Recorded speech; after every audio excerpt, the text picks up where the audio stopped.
রাজি আছেন? সবাই রাজি আছেন? আল্লাহ রাসূল সাল্লাল্লাহু আলাইহি ওয়াসাল্লামের এক সাহাবী ছিল, নাম ইবনে মাসউদ রাদিয়াল্লাহু তাআলা আনহু। উনার পায়ের নলা ছিল খুব চিকন, অস্বাভাবিক চিকন, স্বাভাবিক না। তো উনিও এটা ঢেকে রাখতেন, দেখাতেন না কাউকে। একদিন উনি খেজুর পাড়ার জন্য খেজুর গাছে উঠলেন।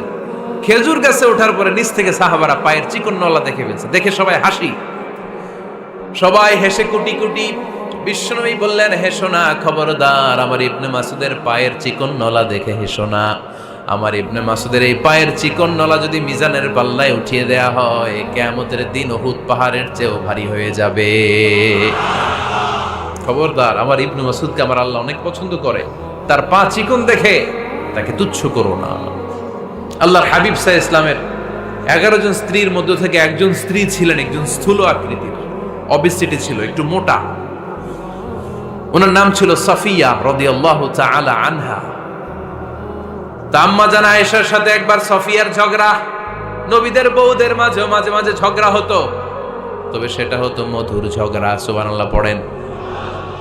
আম্মা জান আয়েশা রাদিয়াল্লাহু তাআলা আনহার বাসায় একদিন বিশ্বনবী বসা ছিলেন, আর একজন স্ত্রী, বিশ্বনবীর আরেকজন স্ত্রী রান্না করে কিছু খাবার আম্মা জান আয়েশার ঘরে পাঠিয়েছেন।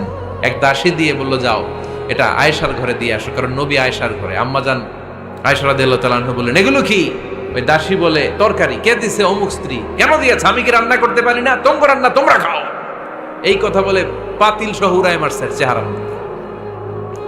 এর কারণ ওনারা মানুষ ছিলেন, মানবীয় ব্যাপারগুলো ওনাদের মধ্যেও কাজ করত।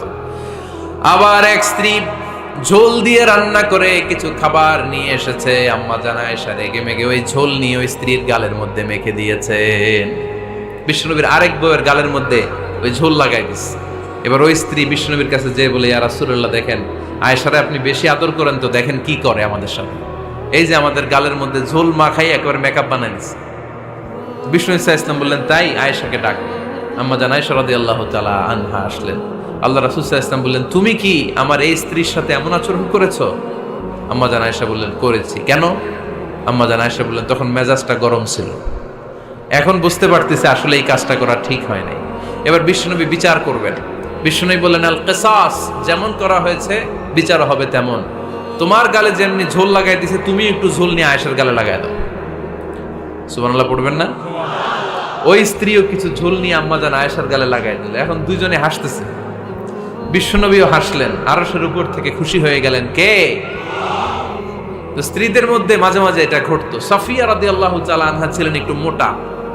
আম্মা জান আয়েশা বললেন, ইয়া রাসূলুল্লাহ, দেখেন আপনার মোটি বউ, আপনার মুটকি